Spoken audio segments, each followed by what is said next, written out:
There's a lot of uncertainty in the market. A lot of people are impacted by it. What is your advice to anyone in any industry who is struggling with uncertainty? So the first one is, You've been leading by example. and Where things like did that. you learn the art of that? Where is this coming from? There is always an opportunity somewhere. I think the moment where I had this aha moment and the discipline is not just the discipline at work and making sure that also how you handle your own life. It's easy to get really busy. It's Correct. much harder to make the hard choices when it comes to strategy. We spent about 9 months reviewing our strategic plan and saying, Today, I have a very dear guest, Diba Ilunga, president of Magna Powertrain, and we are going to spend time together talking about leadership, talking about life, talking about excellence, accelerating, thriving, all the most important things today more than ever. So first of all, Diba, I want to welcome you and thank you for joining us today. Thank you, Michelle. I'm very excited to be here. So it's an honor, but also a pleasure to have the chance to chat with you. I love that. And before we even start, tell me about Magna Powertrain and a little bit about the company so that our listeners have and viewers have a little bit of a context. Okay, so Magna Powertrain is a key player in the automotive powertrain segment. We do transmissions, e-drives, everything that helps you propulse a vehicle which is not an engine and which is not tires. And we are about 22,000 people across the globe, mainly in Asia, Europe, and North America, give or take 50% in Europe, 33% in North America, and the rest in Asia. And it's about 22 plants across the globe. Okay, so first of all, what I wanted to bring to the table today is the continuing of a conversation that you and I had the night before. So tell everyone how we've met. Okay, so we were planning to have an event for our leadership. So it's about 120 people who are getting together, the senior leaders of our corporation. And we're getting together and we are really trying to reset the mindset since we are in this transformation of the industry where we're moving from internal combustion engine to electrification and we are changing completely our products. We want also the mindset of our leaders to change. And really that's how we were looking for keynote speakers and helping us to convey the message to our leaders that this change is not so much a threat, but it's an opportunity, and really encourage them to seize that opportunity. And that's really how we got to your profile, and we ended up then having that conference in Bari in Italy. And the night before the conference, we were sitting together, which is really the vibe that I wanted to bring to all of us, because I was enjoying this conversation so much that I wanted to continue it. And um, I found you to be really fascinating, and that's why I really wanted to talk to you. We were sitting together before the conference. We were having, drinks, all of us together, and it was your leadership team and the organizing committee. And we were sitting there and we were talking about not just the event, but we were talking about leadership today. And one of the things, Diba, that I found really fascinating that I want to talk to you about, and I've been thinking about it since we've met. So this Okay. was on my mind. This was on Uh-huh. my mind a lot. You were talking that night about your journey of Yep. leadership. Mhm. And I think it's something very interesting to talk about. And so I want to divide our discussion today, our time together today, to three parts. I Mhm. want to talk about your childhood and where you came from, because I know that this is something that we talked about and I found to be really, really interesting. Then I want to talk about your beginning at Magna, and then I want to talk about your leadership today, because to me, as someone that is, I meet with a lot of leaders and I listen. I find that I always tell all the leaders that I work with, leadership is a process of becoming. So I want to talk about that becoming. So Okay. take me back to you. Take me back to your childhood. Talk to me about your childhood and tell us a little bit. Share with us. Sure, I'll try to summarize because I could speak about it for 2 days. But Okay. I grew up, I had the opportunity to grow up Congo in Central Africa. Uh, my mother was German, so she was an expat in Congo. My father was from Congo, and I grew up in that in a very Congolese environment at home. But then at school, I was in the Belgian school, so I was in a private school, and I had the chance then to have an extremely good education there. I think an extremely free youth where you spend most of your time, except for school, you spend it outside with friends and really discovering the world, discovering the different things that you can do. But then I would say the discipline was always coming back to the school because it's the only thing that was starting on time. It was at 7:15 in the morning. School would start until 1 p.m. and that would go on for the whole week. So that was really what brought us back to this discipline. I think focusing a lot on making sure that you create your own path, right? Because you are in this private school with extremely rich people. We were more like lower middle class. I think always going back to you should not compare yourself to other people. You have your own race, but make sure that you make the best out of this. And then I grew up in that environment. When I was 17, it was time to leave Congo because there was not an opportunity to go to university there because universities were not really of good quality. And I left home. So for me, uh, that was a very big moment because I was leaving everything behind knowing that I would probably never come back for good. That it Mhm. was a leap in the unknown, and I didn't know when, if, and or when I would return. And I remember that day when I was leaving, my father was telling me, "Diba, now you need to buy a watch." And I was like, okay, that's an interesting one. I need to buy a watch. And I realized once I went into Belgium where I did my studies, and I realized that time was very important in this new culture that I was discovering. I think there's a few things that really struck me as I was going through my studies. The first one was the importance of time and being on time. The second one was the fact that you are alone, right? So you don't really know your neighbors. You live in an apartment building. You don't really know your neighbors. You're alone. And the amount of time you spend inside, indoors, that was also for me very disturbing because I was used to spend all my time outdoors, and then it was very different. So I finished my studies in Belgium, and then I started working. And with this, I think for me, coming from an environment first where being in Congo, I was already speaking 4 languages because I had it. So at school, we were speaking French. Then I learned English in school. At home with my mother, I was speaking German. And in the street, I was speaking Lingala. So for me, uh, I would say being part of different cultures was just part of the way I was living. And depending on where I would go, I would adapt to that. And I had also then to adapt to this new environment in Belgium. And therefore, for me, also taking jobs in different locations was never an issue. Mm. So I ended up working in different countries in Europe, first in Belgium, then in Germany, in Austria. And in Austria, that's really where I started with Magna. And I started with Magna as the assistant of my current position. So I was basically the person who was preparing the meetings for the president of Magna Powertrain, making sure that we have a good agenda, taking the minutes of meeting. When we were going to visit plants, I was going there, making sure that the plant was ready to receive the president and things like that, and making a lot of follow up on the different actions that the decision that were made during those visits. So with that, I really had a chance to see every single plant of Magna Powertrain, travel a lot and see a lot of things.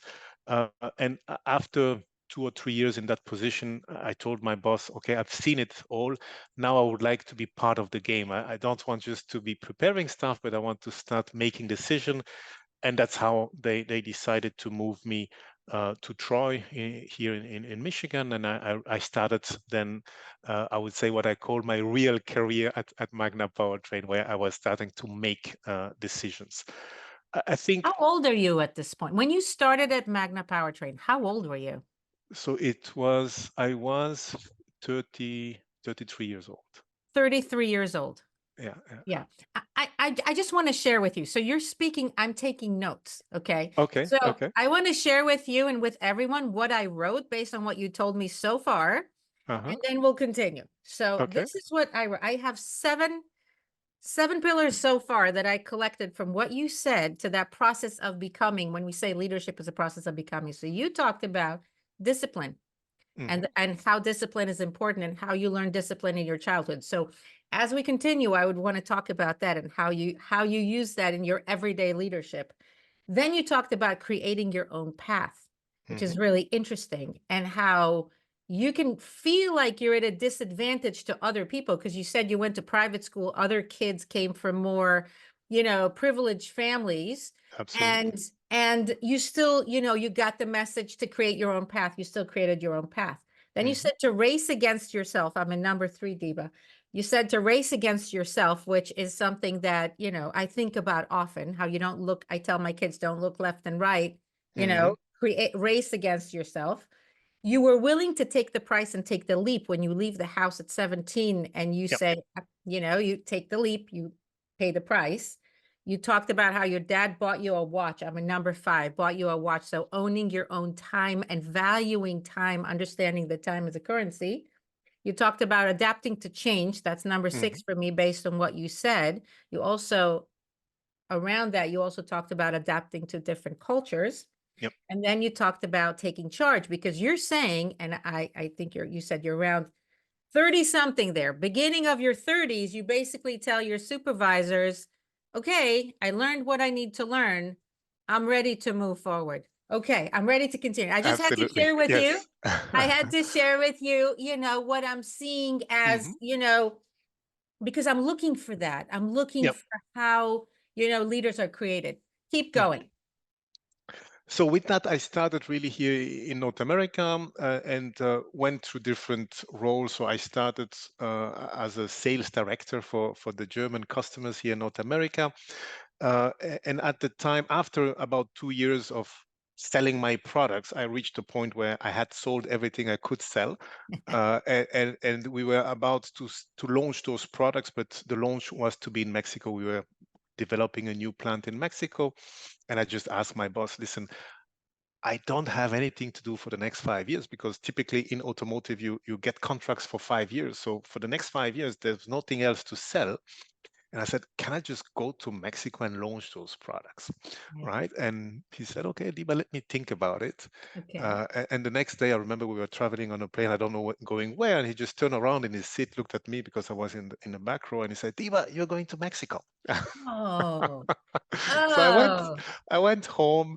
My wife Jacqueline, we just had, so Florian, my son was 2 years old. Diana was she was just born. I told oh, my wife we are yeah. going to Mexico. So we left for Mexico, and that's where I started my life in a plant. I always loved as a kid to do things with my hands, Yeah. and so my education is, I would say, half technical, half financial. So it was a good fit to be in a plant, but I had to learn all the processes in a plant. I had never Yes. really spent a lot of time in a plant. So I started there as a program manager to launch those products. And I started then climbing the ladder up to becoming the general manager of that facility. But I think for me, the learning experience was really twofold. On one side, as I said, I had to learn all the processes in a plant, quality, safety. I think safety and quality are really two processes or actually two behaviors that really have changed not only the way I work, but also the way I behave at home. I learned also what means lean and developing a lean process. But as I said, as a kid, I always liked to do things with my hands. So I was happy to be really hands-on and also to see it's extremely rewarding to be in a plant because you see the impact of what you do very quickly. Yeah. And then the second aspect I would say where I've learned a lot is on the people side, really, because uh, when I came, I realized my first job was to be the translator. And most of the time, I was like, we were on conference calls, and I was telling to the guys, what the guy on the other end of the phone really means is this. Are Yes. you agreeing? Yes or no? Yes. And I was always translating for them, and really making sure that people talk to each other and understand each other. And From a I language standpoint, Diba, or from a meaning, A meaning. intention, It was intention. It was not the intention. language. It Yeah. was really the meaning. Yeah. And knowing when somebody says yes and it really means no, Yeah. etc. Right? And Yeah. knowing that when somebody tells you I will try to do it, that means that he will really do it and not that he will just try. Right? And Where things like did that. you learn the art of that? Where is this coming from? So when I came from Congo to Europe, I really realized that we have a different way of speaking. Yeah. That in Congo we speak with a lot of pictures, with a lot of imagery, and we never commit. It's Yeah. always I will try. Uh, if God wants, I'll be there on time and things like that. But you never really commit. Yeah. Uh, where in at least in Western Europe where I was, people were asking me, so what time are you coming? You cannot tell me you're coming around 4 p.m. When are you coming? I'm like, Yeah. oh, okay. Mhm. Things like that. So I realized that there's a different way of expressing things, and people are much more precise in the way they are talking. Mhm. So that's probably where I learned it the most, because I could really see the difference between the way I was used to talk and what was expected from me once I got to study in Europe. Yeah. Okay. Yeah. So you started at the plant. Yes. You worked your way up. What did you envision for yourself? So at this point, when you're thinking about your Oh, future and you're yes. thinking about your goals, what do you remember that you had in mind for yourself? So there was two things I wanted. I always wanted to be, so on the financial side, I always wanted to be a profit participator. Yeah. And for me, it was always I wanted to have my own business, and we have this compensation model in the company where once you reach a certain level, you're a profit participator. So I was saying that's equivalent of having my own business. I want to be a profit participator, Mhm. and then I wanted to make a change for the people. For Yeah. me, that was really also so. The first selfish motivation. The second one is really being able to make a change for the people. I think it's something, and we can talk about it later, but Yeah. you could see changes in behaviors, changes in the wealth of the people Mhm. that really over the 13 years I spent in Mexico, you could really see a very big difference. So explain to me what that looks like. Give me an example. When you Yeah, say as a leader, you yeah, created a change for the people. How yeah. did that manifest itself? I'll give you two examples. The Yeah. first one was, and probably the one I'm the most proud about. So the plant in Mexico was extremely dirty. And I remember I was spending a lot of time walking around the plant and picking up papers. Yeah. There's a moment where I said, I'm done picking up paper. Yeah. And I had a big employee meeting. I said, guys, my back is hurting. I'm done picking up the papers for you. Going forward, I'm going to walk around with the laser. I'm going to point the paper. And if it's in your area, you will pick it up because I'm Okay. done with this. Okay. I've told you Okay. so many times. Now I'm Yeah. done. Yeah. And also I was also already explaining to people, I don't understand, why do you allow your area to be dirty? If I was coming to your, because the excuse they were always giving me was, it's not me, somebody put it there. Yep. I'm like, okay, I hear you. And I say, if you were at home and somebody comes in your front yard and puts his garbage there, what would you do? He said, oh, he will go back with his garbage. I said, okay, so Yeah. why don't you do the same? This is the place where you live 8 hours of your day. Why don't you do the same? Yeah. And I think the moment where I had this aha moment and this happiness was, we had this Christmas party. There was about 2,000 people dancing the whole night. 2 a.m. the lights go on, and half of the people are drunk, so half of the people leave. But the people who were left, Mhm. they cleaned up the whole place. Yeah. So within 30 minutes, the entire hall was clean. And I remembered all the previous parties, we always had to hire a company to clean up after our Yeah. party. And this was the first time the whole place was clean within 30 minutes, because once about 1,000 people start picking up paper, it goes extremely fast. And there I really realized something had changed in the way people were considering the environment, the way they were behaving, right? And that was for me really a great moment where I say, okay, I had an impact. And it's a span of about 5 years, but Yeah. at least after 5 years, there is something concrete in the life of the people, because I know that if they act this way in that environment, they have also changed the way they live at home. The other one, Hold and on, very I just quickly, want to say something on that, Diba. I yes, just want to, I have to point at something, because that I'll remember for a while now. When you said, uh-huh. guys, my back is hurting, I've been picking this up. It's very different than to say, oh, you should really clean this up. This is not okay. It's part of our company values. But you've been leading by example. You bent over, you picked the paper, you come to them and you say, I've been doing this. Now you do it. Yeah. And that's very different than saying you do it. So I'm adding to my list, leading by example. Keep going. Okay, and the second example, more about the wealth of the people, was the parking lot. So at the beginning, first of all, the parking lot was half empty, but on every single spot there was a huge stain of grease, because Yeah, every single car was leaking. yeah, yeah. And when I, like, before leaving, I looked at the parking spot. First of all, this parking lot. First of all, we had to expand like 2 or 3 times, but then there was maybe a few cars leaking, but most of the cars were brand new cars, 1 or 2 years old. So you could feel that also from a financial and a wealth perspective, Mhm. people had made a huge step forward. Yeah, yeah, yeah.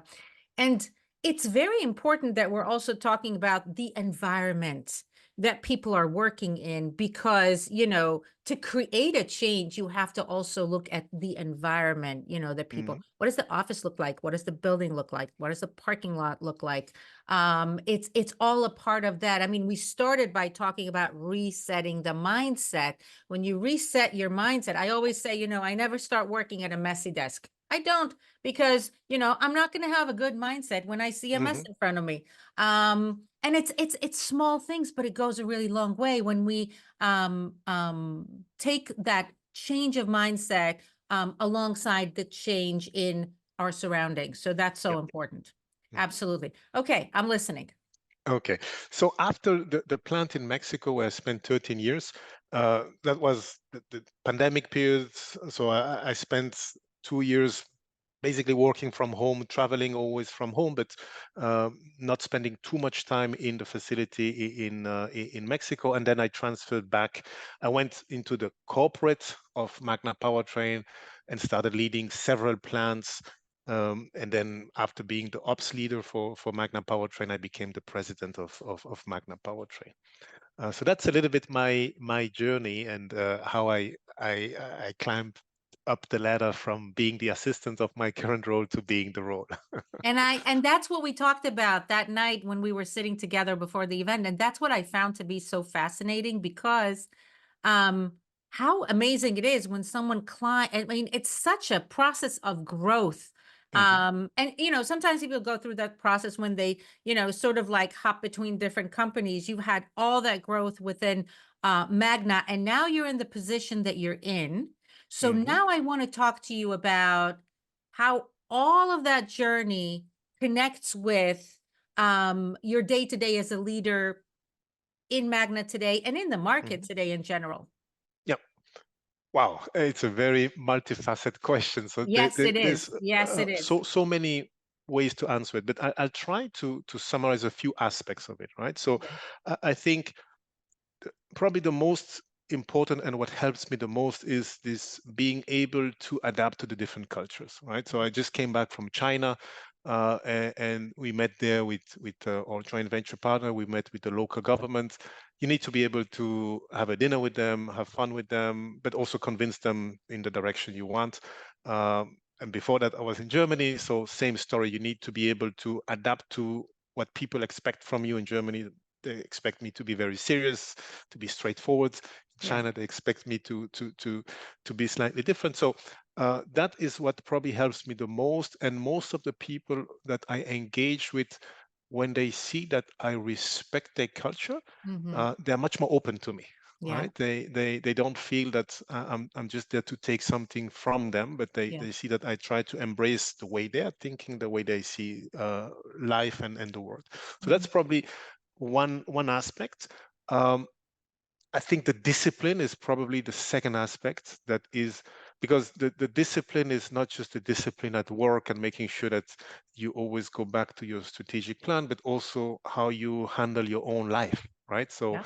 uh, one of my biggest issue is I cannot sleep. So I'm going on these trips around the globe, Yeah. and you just change time zones after time zone, and your body is completely messed up. So I need to be extremely disciplined in the way I behave. So what I eat, what I drink, what I don't drink, Yeah. when I go to the gym, but also in my thinking process. Because if in the middle of the night at 3 a.m. I start thinking, I'm done for the whole night, right? I will Yes. not sleep again. So I really even need to, I'm doing a lot of work on myself to not let my spirit go in all the direction at 3 o'clock in the morning, because I would love to, but I just cannot afford it. So discipline Okay, so also when it comes to self-care absolutely. as part of leadership. Absolutely. Yes. For me, it's a key dimension.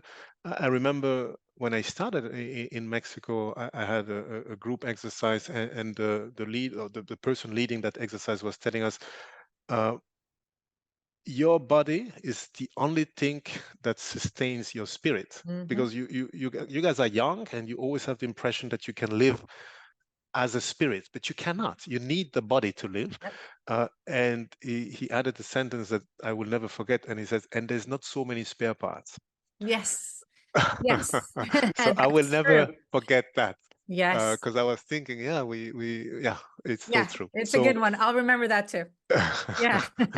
so there's a lot of discipline required so that you can, because you also want, when you go somewhere, to have an impact, right? So Right. and that requires that you are physically able to have an impact, Yeah. and that you are present mentally, Yeah. etc., right? So for me, this discipline and being present is extremely important.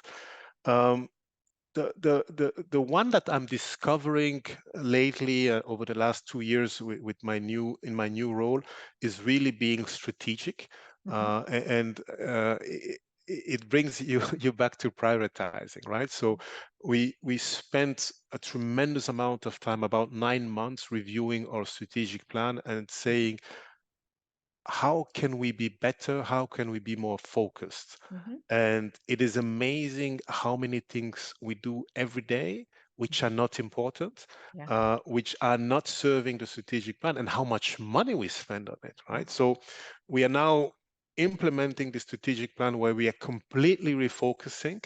Hmm. And some people, at the beginning, when we were looking at the strategic plan, we were saying it's scary because it's so simple, Yeah. because all these things we were doing, we will not do them anymore. Yeah. We'll only focus on these few things, but we'll do them extremely well. And Yeah. now uh, the next thing is really being also extremely demanding on those few things that we do, right? So those ones we need to be extremely disciplined and focus on them so that we can deliver them at 100%. Do you find that, and just to what you said about prioritizing and making Yep, those hard choices, because it's easy in a way, and a lot of companies and a lot of leaders do that. It's easy to get really busy. It's correct. much harder to make, the hard choices when it comes to strategy, the hard choices when it comes to where to put the time, where to put the money. Um, do you find that you take that back to your private life as well? I do. Yeah. So there's a few. So for example, for me, it's very clear. So I have my priorities is family and making sure that I stay healthy. Those are the Yeah. two things. And I would Okay. really, in the time I have for myself, uh, if it's not part of those, then typically I would not do it, because Yep. it's just a waste of my time. Yeah, Yeah. absolutely, Yeah. absolutely. And it's really interesting because when I asked you that, you could tell me right away what your two main priorities are. Yeah. Some people would hesitate, and they would say, Hmm. let me think about it. Let me think what matters. This matters, that matters, that also matters. This is also very important. This also matters. And so I think that mental clarity of what matters the most for the company, what matters the most to you, Hmm. is part of that, focus and discipline. And so I'm listening.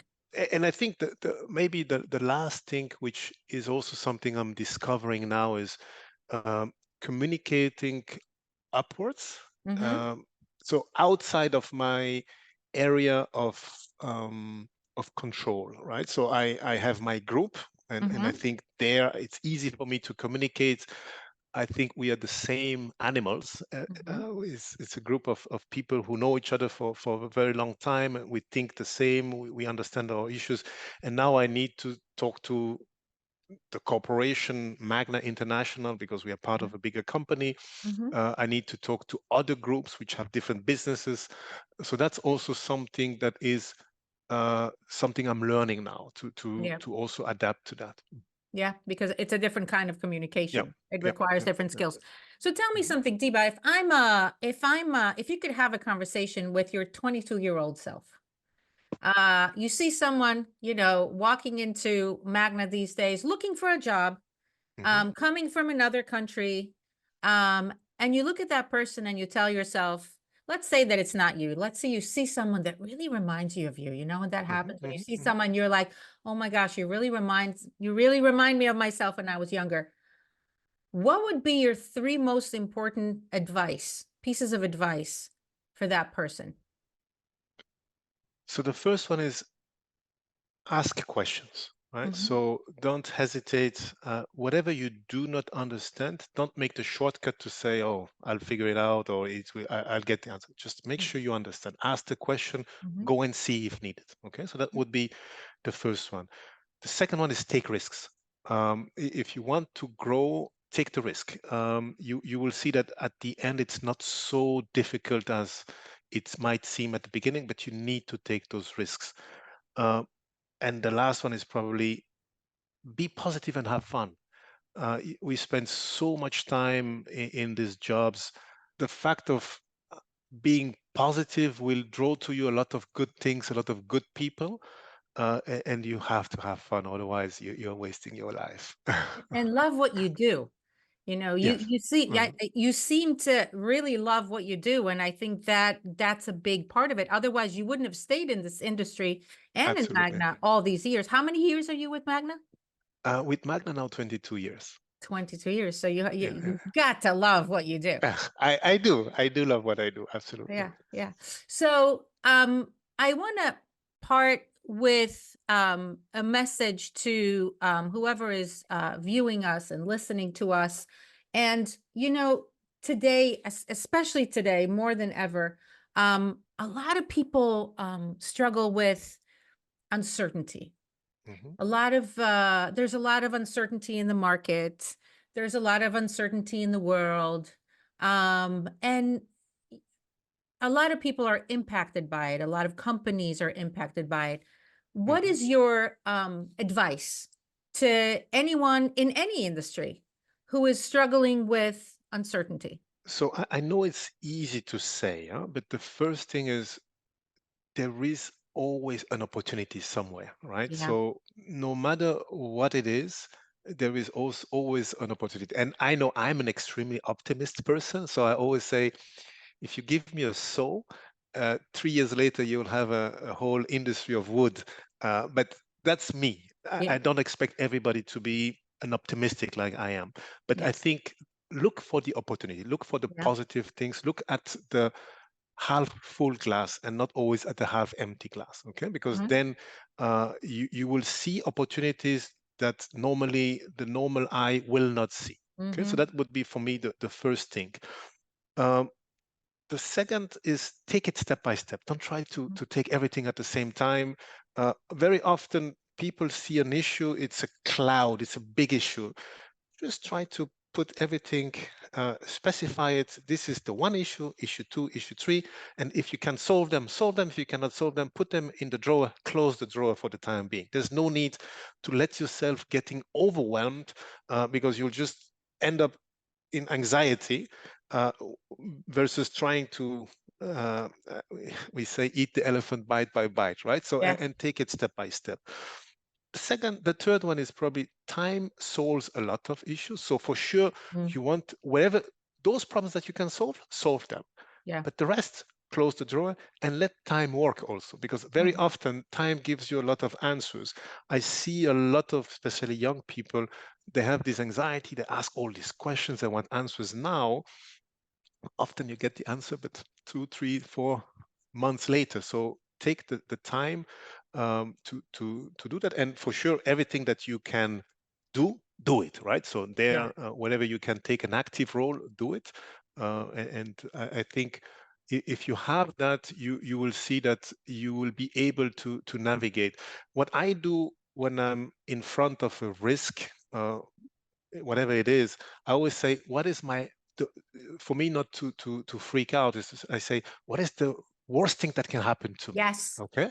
And I say, Yes. okay, that's the lowest point, but I'm not that bad, so probably this will never happen. So Yes. now I start to build on top of that, right? And say, okay, if that doesn't happen, and if it will be better than that, so what's the next? What's the next? Yeah. And I managed to get back to a more positive way to look at the future versus getting all depressed by what is happening. That's so interesting because I do the same thing. I always tell Okay. myself, what's the worst thing that will happen? Yep. Okay, it's not a matter of life and death. Okay. Yep. So, and from there I work my way up and Hmm. I say, okay, so it's not so overwhelming. It's not a matter of life and death. What's the word? Okay. And then Yep. it's interesting because it's almost like counterintuitive. People would tell you, oh, imagine that. Yes, I know it can work, but it can also not work. If it doesn't work, can I deal with it? Yes, I Yep. can. Okay. So let's get friendly with all the options here. So I Hmm. love that.